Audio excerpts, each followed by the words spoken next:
이게 저는 어려웠을 거라고 생각했는데 너무 잘 읽으셔서 제가 쓸데없이 많은 걸 준비한 것 같은 느낌이 없잖아 드는데 아무튼 좀 준비한 대로 나눠보는 건 이 내용을 조금 더 일종의 구조화를 시켜드리려고 강의를 좀 준비했습니다.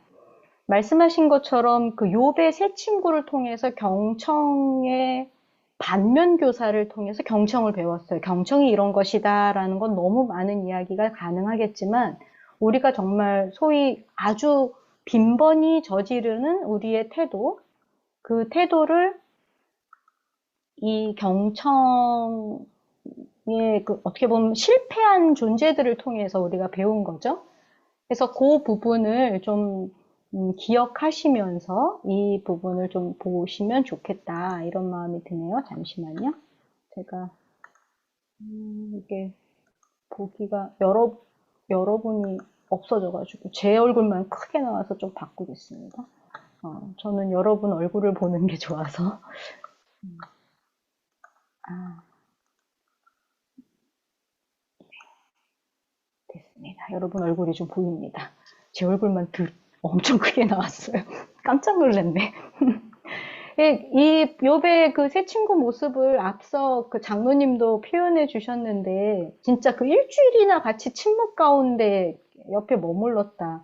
엄청 이상적인 돌봄에 가깝다고 저도 느껴집니다. 이게 저자에서 말한 것처럼 굉장히 그 고통을 설명하려 들지 않고 해결책을 제시하지도 않고 판단 없이 함께 있어주는 태도를 잘 보여준 사례죠. 그러니까 영성 돌봄의 언어로 말하면 존재로 동행하는, 존재 자체로 동행하는 돌봄의 매우 성숙한 모습을 보여줬어요. 근데 그 경청에 실패하게 된 것은 그 처음이 아니라 침묵을 끝내고 말하기 시작하면서부터 나타납니다. 그래서 사실 그들을 악의적 가해자로 볼 수는 없어요. 오히려 이야기를 보면 질서에 충실한 신앙인의 태도를 보여주고 있다는 게 굉장히 중요해요. 여러분이 굉장히 실수했던 이야기들이 저는 진리가 아니라고 생각하진 않습니다. 그거는 사실 진리에 가까우셨을 거예요. 많은 아까 이경민 님도 친구에게 했던 말, 다른 여러분들도 그러니까 저를 포함해서 우리가 다 하는 행동이죠. 이 질서에 충실한 신앙인의 모습인데 왜 이것을 경청에 반대, 실패한 것으로 사례를 들었을까? 이걸 조금 저희가 좀 확인하기 위해서 제가 이 부분을 정리해 봤는데요. 저자의 말처럼 우리가 굉장히 자주 저지르는 실수와 태도를 여실히 보여주는 그런 사례로서 새 친구의 문제는 오히려 냉정하고 냉혹하다기보다 너무 정직하고 너무 성실하게 자신들의 신앙을 적용한 데 있다라고 보여집니다. 근데 그들이 붙들고 있던 전제가 있어요. 하나님은 정의롭다. 이거 맞죠? 틀린 말이 아니죠. 또한 세상은 도덕적 질서를 따르고 모든 고난에는 이유가 있다. 이건 당시 이스라엘 지혜 전통에서 아주 정통적인, 그러니까 사이비가 아니라 정통적인 신앙의 관념이었어요. 근데 한국 기독교 현재 신앙의 전주와도 많이 다르지 않아 보입니다. 근데 그들이 욥을 공격하려는 사람들이 아니고, 그러니까 오히려 하나님의 선하심을 변호하려는 사람들이었다고도 볼 수 있다는 거죠. 그걸 놓치면 안 될 것 같아요. 근데도 불구하고 경청에 실패했다라는 거 굉장히 좀 아이러니한데요. 이 점에서 봤을 때 그들의 한계는 신앙의 불순종이 아니라 오히려 신앙의 경직성에 더 가깝다고 볼 수 있습니다. 신앙의 경직성, 유연하지 못한 신앙의 경직성. 그래서 욥을 이렇게 입 다물게 하고 침묵시키려고 이들이 말한다기보다는 오히려 돌려 세우려 했다라고 볼 수도 있다고 어떤 분은 얘기하더라고요. 새 친구의 말 속에는 분명 문제가 많지만 그 동기는 의외로 이렇게 읽을 수 있다는 거죠. 그러니까 욥이 하나님을 떠날까봐 두렵다. 욥이 얘기하는 걸 들어보니 어떤 뭔가가 질서가 무너진 것 같아서 견딜 수가 없다. 고난 가운데 회개가 다시 삶을 회복시킬 거라고 이 사람들은 믿고 있다. 얘가 회복해야 되는데 이건 회개가 정답이야. 라고 하는 것이 우리 안에 굉장히 아주 뿌리 깊게 들어가 있다는 거죠. 이러한 우리의 관념이 상대방의 어떤 진실에 다가가게 하는데 굉장히 어렵게 만든다. 이 세 친구는 그것으로 인해서 경청에 실패합니다. 그래서 사실은 그 경청에 실패한 첫 번째 이유는 욥의 신앙 또는 욥의 존재 자체를 잃어버리지 않으려고 그렇게 해서 그런 거에 대해서 관계 안에서 이 관계가 어떻게 보면 이렇게 훼손되지 않으려고 오히려 불안한 데서 기인했다. 아까 많은 분들이 불안에 대해서 이야기하셨잖아요. 마찬가지로 저자도 그렇게 표현하고 자신의 불안을 어떻게든 해소하고 싶은 데서 나타나는 반응. 이게 우리의 경청을 굉장히 많이 방해한다는 거예요. 그러니까 우리가 상대방의 이야기를 들을 때 사실은 내 불안과 계속 싸워야 합니다. 내가 지금 무엇을 염려하고 있지? 내가 염려하는 것이 하나님과 나와의 사이에서 어떤 의미가 있지라는 어떻게 보면 내 내면에서의 불안을 끊임없이 하나님과 상의하는 과정이 경청을 하는 과정에서 샬렘에서 전 그 표현을 좀 좋아하는 편이고 많이 쓰는데 사람들도 기도 어린 경청이라는 표현을 들어보셨을 거예요. 우리도 종종 이야기했는데 이 기도 어린이 바로 그 지점이에요. 내 불안, 나의 경험, 나의 신앙적 지식, 나의 어떻게 보면 옳다 그르다라는 개념 이것을 계속 다루면서 경청하는 것을 기도 어린 경청. 물론 그 바탕에는 상대방에 대한 사랑이 있겠죠. 정리해보면은 사실 새 친구는 경청엔 실패했지만 동행에는 진심이었고 신앙의 경직대리만치 충실했던 인물이라고 볼 수 있어서 나쁜 친구라기보다는 고난 앞에서 말이 먼저 나와버린 불안한 신앙인의 초상이 아닐까라고 저는 표현하고 싶습니다. 그래서 왜 잘못된 경청에서 배워야 하나. 새 친구의 경청이 무너지는 지점을 저희가 조금 확인해 봐야 될 것 같아요. 1단계에 보면 경청의 모범처럼 말하지 않은 일주일이 분명히 있었잖아요. 말하지 않고, 설명하지 않고, 질문하지 않고, 함께 그저 앉아있음에 대해서 언급하는데, 여기서 중요한 지점이 바로 경청이 기술이 아니라 태도에서 시작된다는 것을 저희들에게 시사하고 있다고 생각해요.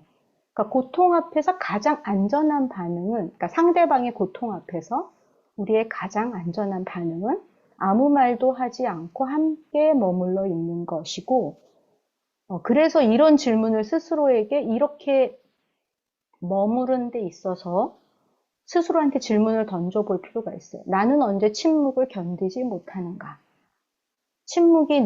침묵하는 것이 내게 불안을 일으킬 때 나는 무엇을 잃을까봐 두려워하고 있는가?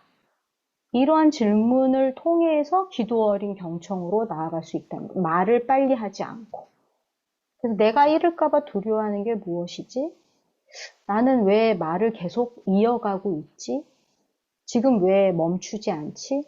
이 부분을 주님 안에서 계속 기도 어린 경청으로 가져가는 것을 기억해 주시면 좋겠습니다.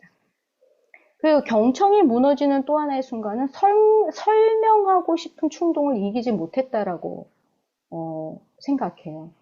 새 친구가 침묵을 깼던 이유가 그러니까 욥이 하나님이 불공정하다 또는 뭐 자신의 고난이 의미가 없고 의미 없는 고난처럼 보이는 현실 등에 대해서 한탄하는 그런 모습들을 볼 때 욥의 그 표현들이 되게 위험하게 느껴졌어요. 이 새 친구한테는.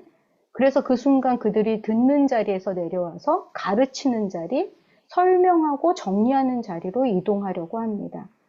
그래서 기도 어린 경청이란 고통을 내 경험과 지식에 비추어 설명하려는 순간 거의 언제나 무너진다고 볼 수 있다는 거죠. 저자도 자기 자신의 관점에서 다른 사람의 경험에 대해 이야기하는 것을 대단히 주의해야 한다고 계속 표현하고 있잖아요. 그래서 이 사람 그 저자의 이야기도 그렇고 기본적으로 우리가 이 자꾸 설명하려는 태도 어떻게 보면 경청에 실패하는 좀 세 가지 전형적인 유형이 있다고들 보통 표현하는데 새 친구의 말에서 경청이 이렇게 좀 실패한 것 중에 첫 번째가 새 친구는 일종의 자신이 믿는 신에 대한 관념, 신에 대한 이해로 상대방의 이야기를 덮어버리려는 태도를 보였어요. 그러니까 하나님은 공의로우시다, 고난에는 이유가 있다. 이게 굉장히 진리이긴 하지만 지금은 욥을 무너뜨리는 무기가 되었죠. 진리는 틀리지 않아도 진리라는 것이 그 내용이 틀리지 않지만 타이밍이 틀리면 폭력이 될 수 있다는 거예요. 그래서 그 타이밍, 아까 말할 때와 잠잠할 때를 분별하는 것을 끊임없이 연습하는 것. 그건 사실 우리가 계속 경험하지 않으면 그거는 잘 감지하지는 못해요. 그래서 아까 지연님 표현대로 우리가 그러한 부족함을 자책하거나 나 이게 완전한 경청이 안 돼서 이거 못할 거야 이렇게 될 부분은 아니고 우리가 이걸 지금 수련해 가고 있고 훈련해 가고 있지.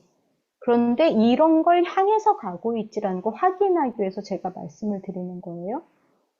그래서 또 하나 이 새 친구가 굉장히 경청에 방해됐던 지점은 회복을 빨리 서두르려고 했다는 태도예요.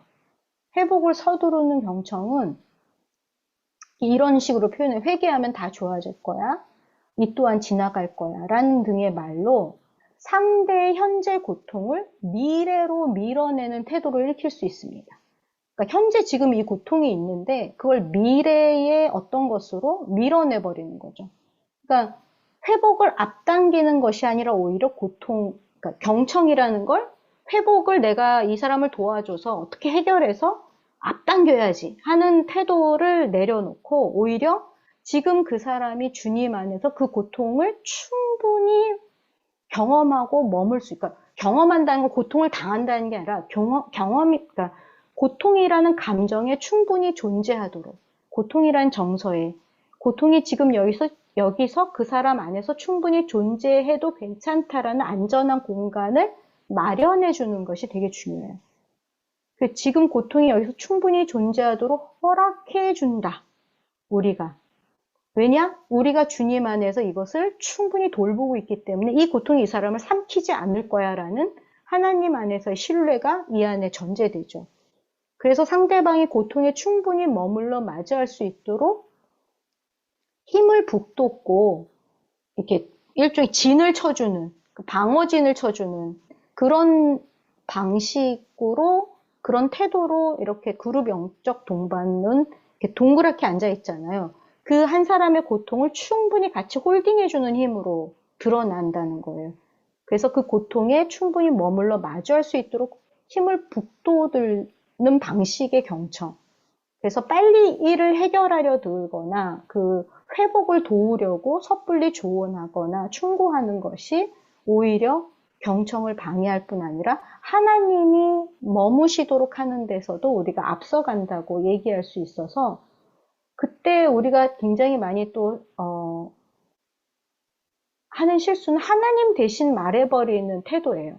하나님은 이런 분이셔. 하나님은 분명 하나님의 뜻이 있을 거야. 하나님은 너를 사랑하셔. 이런 어떤 그런 하나님을 위로의 도구로 사용하는 것에 있어서 굉장히 조심해야 한다. 경청자는 하나님을 설명하는 사람이 아니라 하나님이 그 사람 안에서 일하실 공간을 지키고 돌보는 사람들이라고 표현할 수 있을 것 같아요. 그래서 경청의 본질을 조금 더 표현한다면 이 사람의 상태와 이 사람의 지금 현재의 어려움들, 그것에 대한 판단을 유보하는 용기가 필요하다라고도 표현할 수 있겠습니다. 새 친구의 가장 큰 실패는 너무 빨리 판단했다는 점이에요. 그러니까 경청은 이해하지 않아도 머무를 수 있고 결론 없이 함께 할 수 있고 불확실함을 견디면서 함께 해결되지 않은 상태로 같이 머무는 용기가 필요한 게 그룹 영성 동반에서 굉장히 중요합니다. 안 그러면 우리는 정말 빠르게 해결책을 제시하고 싶어서 안달이 납니다. 왜냐하면 본인이 그 사람의 고통을 막 동일시하기도 하고 내 고통으로 가져오기도 하고 그걸 사랑이라고 착각하기도 합니다. 그래서 이 부분에 대해서 나중에도 그 부분은 또 얘기하게 되겠지만, 근데, 이 굉장히 중요한 지점에서 하나, 경청을 실패한 세 친구를 하나님은 절대 배제하지 않으신 장면이 나와요. 욥의 그 마지막 장면에서 세 친구의 말을 옳지 않다고 하지만 그들을 관계 밖으로 밀어내지는 않으십니다. 오히려 욥의 중보를 요청하세요.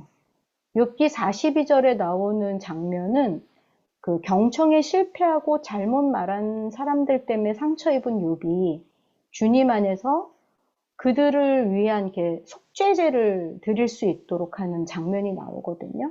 그래서 오히려 중보를 통해 그 회복되는 상대방의 회복을 통해 그 사람의 기도에 의존해야 되는 상태로 회복될 수 있음을 선포하시는 그렇게 그러니까 욥을 회복시키시면서 오히려 이 잘못 말한 새 친구까지 회복시키는 과정으로서의 관계로 초대를 이루어내시는 모습을 본다는 거죠. 그러니까 처벌하기보다는 관계 안으로 다시 돌려보내는 방식을 택하고 있다는 것. 그래서 우리가 경청에 실패해도 관계가 훼손되진 않는다. 두렵지만 그래서 기도 어린 경청, 사랑 어린 경청, 건강한 경청들을 해가야겠지만 우리가 실패할 수 있음에 대해서 너무 두려워할 필요는 없다. 대신 자신의 불안과 두려움 때문에 주님보다 앞서서 잘 듣지 못하고 잘못 말한 사람도 배움의 공동체 안에 남아 있어서 계속 침묵과 기도로 다시 배울 수 있다는 하나님의 뜻이 욥의 내용에 함께 포함되고 있다는 것을 기억해 주시면 좋겠습니다. 그러니까 여기서 이렇게 말하지 않고 침묵으로 이렇게 머물러 있는 이야기가 계속 나오잖아요, 책에서도. 근데 침묵은 그저 말을 참는 침묵을 표현하는 것은 아닌 것 같아요. 오히려 말을 하지 않는다라는 것은 경청하기 위한 이렇게 머물러 있는 거고, 상대를 있는 그대로 바라보기 위해서 내 해석과 결론과 충고를 내려놓는 과정 속에서 일어나는 거죠. 그 침묵이라는 게. 그래서 주님의 평화를 모신 평화의 침묵이다. 이 과정, 이 침묵 자체는. 그래서 결국 경청은 이 저자의 말도 그런 표현이 있는데 내 소음을 줄여 상대가 들어올 자리를 마련한다. 그래서 위로나 섣부른 의미 부여의 말보다 그저 곁에 머물러 주는 게 가장 커다란 사랑의 실천이다. 이런 표현을 쓰고 있어요. 저는 이런 지점에서 우리가 왜, 고난 앞에서 자꾸 설명하고 정리하려 하나, 우리가 대화를 할 때, 빨리 해결하려 하는 부분에 대한 지점만 우리가 좀, 짧게, 마지막 한 1, 2분 정도 더 얘기하고 마치려고 하는데요. 그러니까 자꾸 우리가 어떤 고난이나 이 사람의 문제 앞에서 우리가 계속 설명하려는 거는 인간의 불안에 대한 부분이지 어떤 신학의 문제는 아니다. 설명은 도움을 주려는 것이 아니라 불안을 조절하려는 때가 많습니다. 내가 막 계속 설명하고 싶어 하고 상대방의 상황을 계속 내가 이해하려고 하는 방식으로 설명할 때 어떻게 보면 말을 많이 하는 거죠. 그러니까 사람이 고난을 마주하면 가장 먼저 흔들리는 건 연민이 아니라 질서감이래요. 어째서 이런 일이 일어나지? 이 세계가 안전한 게 맞아? 여전히 안전할까? 나에게도 이런 일이 온다면 어떡하지? 상대방의 고난 속에서. 그러니까 설명이라는 기제를 사용하면 사실은 이러한 대답에 이제 자꾸 빨리 대답을 해서 설명이라는 기제를 사용하면 불안이 많이 줄어든대요. 그러니까 불안을 빠르게 잠재우려고 자꾸 설명하려 든다는 거죠. 내 고난이든 상대방의 고난이든. 이유가 있다는 말은 사실 상대방을 위하는 말이라기보단 내가 무너지지 않으려고 말하는 경우가 많다는 거예요. 이유가 있다. 그러니까 그런 이유가 있어야지 내가 안전한 게 느껴지는 거죠. 그래서 설명은 그러니까 이 상황을 통제하려는 통제감을 회복하는 가장 빠른 방법이라고 할 수 있어서 고난이 우리에게 이런 메시지를 던지는데 네가 아무리 바르게 살아도 설명 안 되는 일이 생긴다. 이런 거 너무 무섭죠. 그래서 우리는 설명을 통해서 계속 이유가 있으니 통제가 가능하다는 식으로 이유를 계속 발견하려고 한다는 거예요. 하나님의 뜻을 자꾸 알려고 하고, 원인을 알면 다시 반복되지 않을 거니까, 내가 다시 당하지 않을 거라고 생각해서, 설명은 고난을 그렇다고 해서 설명이 고난을 의미로 바꾼다기보단, 고난이라는 상황을 관리 가능한 사건으로 바꾸려는 시도라고 볼 수 있다는 거예요. 그래서 설명을 하려는 욕구, 이 상황을 통제하려는 욕구는 관계의 친밀함을 가장한 거리두기라고 볼 수 있다고 합니다. 그래서 진짜 고난 앞에 서면 아무 말도 할 수 없고 위로도 무력해지고 함께 있는 것조차 버겁게 되는데, 설명은 그 불편함에서 한 발 물러나게 도와준다는 거예요. 그러니까 분석하려 들고 가르치면서 설명하고, 그리고 이 상황을 정리하고 통제하려는 그런 자신 안의 그런 기제들은 이런 역할로 내가 이동을 하면 더 이상 고통 속에 있지 않아도 될 거라. 그러니까 고통 속에 있는 사람과 함께 있지 않아도 되는 상태로 자꾸 도망치려는 기제를 갖고 있다는 거예요. 이 설명하려는 태도가. 근데 저도 그렇고 여러분도 그렇고 다들 고난 안에 있고 싶어 하는 사람이 어디 있겠어요. 근데 분명히 경청 안에는 그 사람과 함께 머물러 주기가 같이 포함되어 있거든요. 근데 이러한 설명하려고 하고 정리하려는 태도 속에, 또는 조언하고 충고하려는 태도 속에 이런 불편함에서 빨리 한 발 물러나려고 하는 태도를 보인다는 거죠. 그러니까 아주 비근한 예로, 아내가 몸이 아픈데 남편이 들어와서 빨리 병원에 가봐. 바로 이 아픈 것에 대한 해결책을 제시하잖아요. 아프다는 소리 듣고 싶지 않아서. 물론 그 안에는 물론 빨리 병원에 가는 게 정답이긴 하죠. 그렇지만 어디가 어떻게 아픈지 이렇게 들어줄 의사가 전혀 없어요. 그 고통에 같이 머물러 주고 싶어 하지 않습니다. 빠른 해결책은. 그러니까 분석하는 사람, 가르치는 사람, 정리하는 사람, 이런 역할로 이동한다는 건 더 이상 고통 속에 함께 있지 않아도 된다는 것을 본능적으로 안다는 거죠. 그래서 어떻게 보면 설명하려고 들고 정리하려 드는 건 가장 공손한 방식의 거리두기고 회피라고 볼 수도 있다는 거예요. 그러니까 신앙인은 사실 설명에 취약합니다. 원래 의미를 찾고 질서를 신뢰하고 하나님을 말하는 그 언어를 이렇게 소유하고 싶어 하기 때문에, 그래서 고난 앞에서 하나님은 선하시다, 하나님의 뜻이 있을 거야, 이런 말이 빨리 나오는데, 이런 문장들은 종종 하나님에 대한 신뢰의 고백이 아니라 침묵을 견디지 못하는 신앙의 방어 기제가 될 수 있다는 거죠. 물론 모든 설명이 그런 것은 아니에요. 단지 욥의 세 친구가 한 것 같은 설명을 말하는 거예요. 하지만 저자도 하나님의 계획이 무엇인지 아는 척하고 싶어하는 것은 상당히 강력한 유혹이라고 표현하고 있어요. 저도 그 유혹을 늘 느끼거든요. 설명이 타인을 보호하는, 그러니까 상대방을 보호하는 척하면서 나를 보호하는 방어 기제로 사용될 가능성이 높다는 걸 꼭 기억해 주십시오. 정말 사랑 어린 저 사람을 위한 내가 말할 땐가, 아니면 나의 불안과 나의 방어 기제로 인한 끊임없는 정리하기와 설명인가. 그러니까 보통 우리가 이렇게 말하잖아요. 도움이 될 것 같아서, 그 사람이 믿음을 잃을까봐, 희망을 주고 싶어서. 그런데 그런 어떤 말들의 그 상황을 깊이 들여다보면 그 말 뒤에는 이 고난을 제대로 설명하지 못하면 내가 아무 쓸모없는 사람처럼 보일까봐 하는 두려움이 숨어 있다는 겁니다. 그래서 때때로 경청을 방해하는 설명은 자신의 무력감을 회피하는 방식이기도 해서, 그런 것을 좀 여러분이 내가 이 상황을 핸들링하고, 그러니까 통제하거나 뭔가 제대로 이렇게 그 핸들링하고 있지 못하다라는 느낌 때문에 계속 뭔가 말을 덧붙이고 있나? 이것도 한번 생각해 보시면 좋을 것 같습니다. 근데 성경은 설명보다 동행을 선택하고 있다는 걸 꼭 기억해 주십시오.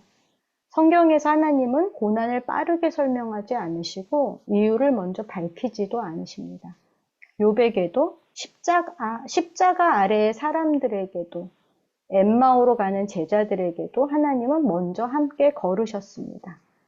예, 그래서 더 어려운 길은 설명은 나중이고 동행이 먼저라는 게 좀 어렵고 설명하지 않는 용기를 갖는 게 굉장히 어렵습니다. 그래서 사실 이제 경청이 이렇게 말하는 훈련의 시작이라고 봅니다. 나는 지금 이 상황과 이 어려움을 이해하지 못합니다. 하지만 나는 당신을 떠나지 않겠습니다. 아까 지연님이 그런 표현 같이 우리가 서로 포기하지 않는 그런 이야기를 해주셨는데 이건 사실은 지식이 아니라 영적인 근육의 문제. 우리 그 작년에 읽었던 오늘이란 예배에 우리가 그 영성의 뭐 필라테스 뭐 이런 표현 썼는데 그 필라테스도 근육, 속근육을 키우는 거잖아요. 영적 근육의 문제인데 설명은 좀 우리한테는 쉽사리 선택하는 좀 습관에 가깝고 침묵은 어렵고 함께 있는 것은 가장 어렵습니다. 그래서 한 문장으로 정리하면 우리는 어떠한 상황의 어려움, 상대방이 갖고 있는 문제를 이해하기 위해서가 아니라 그 앞에서 무너지지 않도록 오히려 하나님 앞에 잘 머물러 있도록 우리가 함께 있어줘야 되는데 그러기 위해서는 그저 침묵으로 함께하는 걸음부터 시작해야 할 것입니다. 그래서 저자의 표현대로 때때로 내가 아까 그 김수영 님이 표현한 것처럼 내가 옳아야 한다는 고집을 버리고 나 자신의 불안을 버리고 똑똑하고 선하고 영적인 사람으로 보이려는 욕구를 버리는 것에서 경청이 시작됩니다. 그래서 말할 때와 잠잠할 때를 분별하는 안목을 기르는 것은 끊임없는 경험을 통해서인데 우리가 아마 지금 첫 걸음을 뗐으니까 경청하는 사람으로는 부족하게 느껴지겠지만 부족한 걸 두려워할 필요는 없다. 오히려 이제 그룹 영성 동반에서 그렇게 부족한 것을 감각하는 것, 내가 이거 잘 못하는구나. 이거 잘 놓치네? 이거 자체가 은총일 수 있어요. 그 감각을 계속 깨우는 이유는 내가 하나님이 우리 모든 삶의 영역에 계시는 하나님의 현존을 감지하기 위해서는 내가 옳다. 내가 마치 모든 것을 다 한다.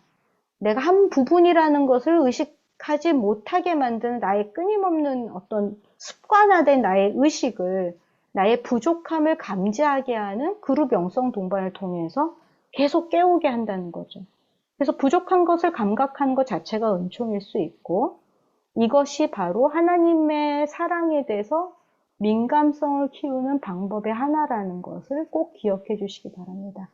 경청의 이야기를 좀 장황하게 했는데 이 경청을 하지 못하는 것을 이미 우리는 알고 있어요. 잘 못한다. 뭐뭐뭐 이미 다 실패했다. 이거가 우리를 부끄럽게 하거나 이렇게 뭐랄까 나는 글렀어 너희들 먼저 가 뭐 이런 개념은 아니라는 거예요. 우리가 같이 모두 다 실패했고 이 지점부터 같이 걸어가야 한다라는 것을 확인하는 것이 저는 오늘 굉장히 중요하다. 저도 그렇고 여러분도 그렇고 여기에서 훈련돼서 정말 잘하는 사람은 사실 도끼인 객긴 거기서 거기입니다. 어느 누구도 제가 보기에는 탁월하다 할 수 없을 것 같아요. 그런 점에서 같이 출발하고 같이 부족함을 인식하면서 훈련해 나가는 것이 기대가 됩니다. 네, 여기까지 마치겠습니다. 혹시 질문이 있거나 하면 질문 받을 수 있습니다.